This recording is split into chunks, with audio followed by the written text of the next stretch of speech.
You know, it's funny, we just talked about the Xbox One and the PlayStation 4, and if Sony and Microsoft should start to move away from those last generation systems a bit quicker after we saw Cyberpunk 2077 running on the base consoles from last gen and how poorly that was done. A lot of people brought up the idea of, should we really lean into cross-gen that much? Will games be held back? Will they perform poorly on last gen? A lot of thoughts there, but as we were talking about that, it appears that Sony may have actually discontinued, very quietly by the way, a product from the PlayStation 4 line that we'll go over here today. Guys, you enjoy these videos, make sure the like button helps out a ton, and if you're new here to the SpawnWave Plus channel, make sure you subscribe down below. Now, we're going to go over here to the PlayStation Direct storefront that has a listing for the PlayStation 4 Pro, and this is the PlayStation Direct store where you'd go there, it has a countdown timer, and then you can go in and hopefully get a PlayStation 5. That's probably why you've seen it posted so much over the last month from people like Wario64 on Twitter, because this is generally your best shot at getting one of these, just the way that Sony goes about it with the countdown timer and the fact that you have to sign in with your ID for PlayStation, all of this. They're doing their best to make sure they're getting a system to someone who will actually use it, because that does benefit Sony. They want monthly active users. They don't want one person with 30 PlayStation 5 sitting in their basement waiting to sell it over the period of the next few months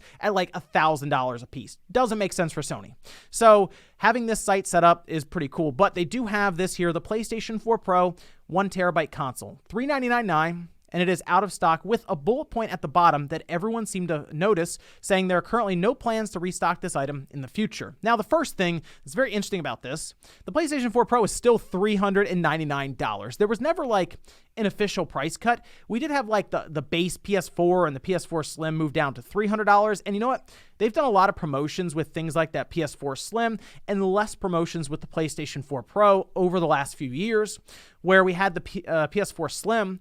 That got moved down to, what, $200, and it came with a gift card for, like, GameStop, and then it also came with Spider-Man. That was a really good Black Friday deal. What was that, last year? So it was pretty good to see that, and I do think that we could have the PS4 Slim stick around for this year if Sony decides to drop it to something like $200, and that way they can still have kind of the bottom end of the market, at least have an option for anyone who still wants to play games like Horizon Forbidden West, which is going to be a PS4 game, by the way.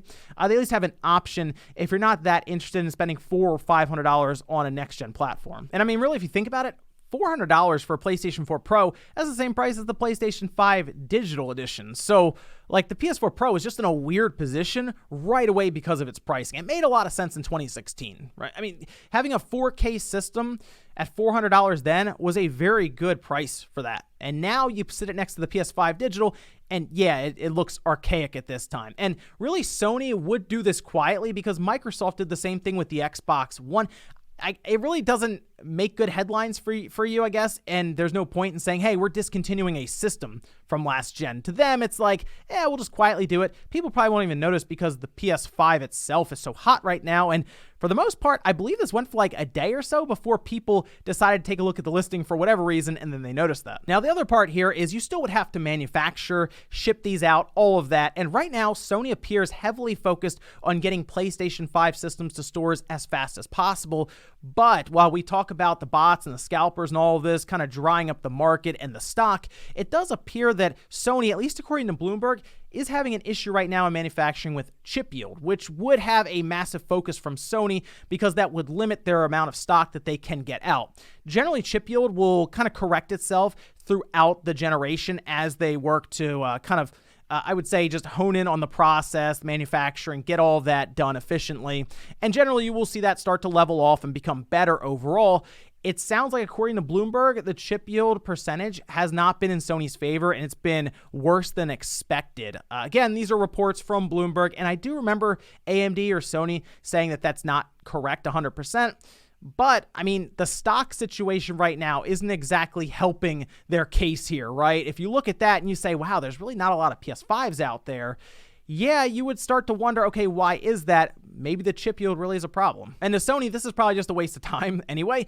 The PlayStation 4 Pro 1TB. I mean, how many people are really going to buy that as opposed to a PS5 Digital Edition for the same exact money? It doesn't make a lot of sense to me. I mean, even if you get the PS5 Digital and you don't have a lot of games, you sign up for PlayStation Plus, you immediately have that PlayStation Collection anyway. So like there is a lot of benefit to just jumping over to the PS5 if you have $400 as opposed to getting a PlayStation 4 Pro. But I think their product lineup throughout 2021 with the PlayStation 4 Pro being discontinued rather than have a price drop is to just do 3 systems where they have the PlayStation 4 Slim at $200. They might do a press release in January or something at the beginning of the year just to announce the price drop.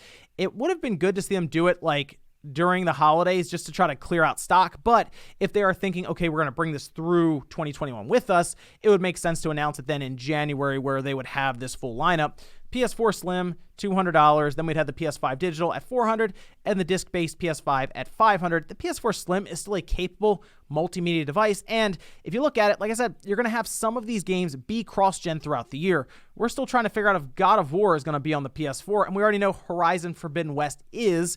And Spider-Man released just now this holiday. And it's also on the PS4. So Sony still supporting cross-gen to them might make sense to continue selling through some of their hardware for the PS4 Slim at a lower price. Because while hardware is important, monthly active users right now to all of these companies is king currently. That is what their big focus is. So that might be a good way for Sony to continue padding out the numbers with PlayStation 4 Slims. And once they get you in the ecosystem, they expect you to eventually upgrade to a PS5. But let me know what you guys think about this one down below. I just think the PS4 Pro in a weird position, and Sony said, you know what, we don't really need it right now. We're just going to go ahead without it, shift some of our manufacturing over, and make sure we get these PS5 systems out there and done as fast as possible. Thanks guys for watching, and I'll see you next time.